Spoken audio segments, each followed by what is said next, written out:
तो नारद जी महाराज कहते हैं कि अशांति चारों तरफ फैली है। जब मैं वृंदावन गया, नारद जी बोले, तो वहां एक बूढ़ी सी कन्या, बूढ़ा सा पुरुष, दो पुरुष और कुछ कन्याएं और एक उदास स्त्री बैठी थी। मैंने पूछा आप कौन हैं? उन्होंने कहा अहम भक्ति ऋतिख्याता, मैं भक्ति हूं, ये मेरे बेटे ज्ञान और वैराग्य हैं। अरे तो बेटा बूढ़ा है और माँ जवान है, कलयुग है, कलयुग में ऐसे ही है। अब कैसे दूर हो? नारद जी महाराज के चरण पकड़कर भक्ति महारानी ने कहा महाराज मेरा दुख दूर कर दो। ये जब से यहाँ पर हम आए हैं, हमारा जन्म उत्पन्ना द्रवणे साहम वृद्धिम कर्नाटके गता क्वचित क्वचिन महाराष्ट्रे गुर्जरे जीर्णताम गता। भक्ति महारानी का जन्म कहाँ हुआ? हृदय में।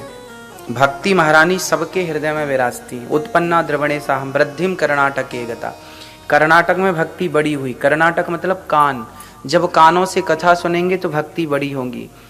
क्वचित क्वचिन महाराष्ट्री, महाराष्ट्र मतलब शरीर। इस शरीर से कोई भक्ति करता है तो कोई भक्ति नहीं करता। और गुजरात, गुर्जरे जीर्णताम गता। गुजरात मतलब गुजर गई रातें। गुजरात का मतलब है गुजर गई रातें भजन के बिना।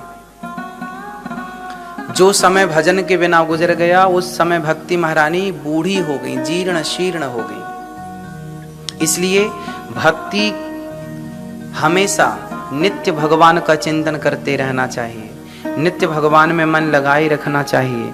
एक पल के लिए भी मन भगवान से ना हटे, ऐसा प्रयास करना चाहिए।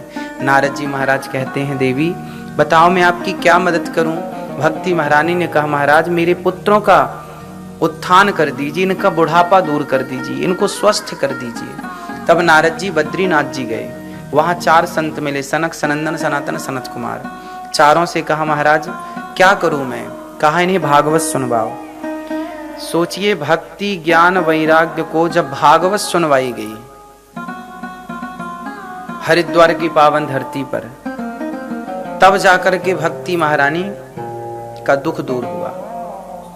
भागवत जी की महिमा सदा सेव्या श्रीमद् भागवती कथा यस्यः श्रवण मात्रेण हरिश्चित्तम समाश्रये।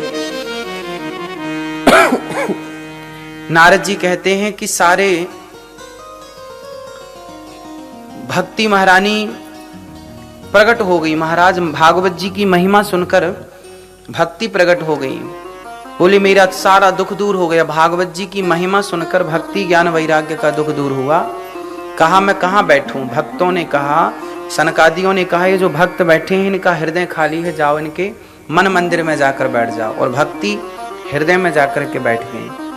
अब जब भक्ति हृदय में जाकर बैठी तो नारद जी ने एक प्रश्न खड़ा किया महाराज चलो भक्ति का तो दुख दूर हो गया भागवत जी से, ठीक है, जिसने जीवन भर पाप किया है क्या ऐसे पापी का दुख दूर होगा भागवत जी से? बोले हाँ, कितना भी बड़ा पापी क्यों ना हो भागवत सुनेगा तो दुख दूर हो जाएगा।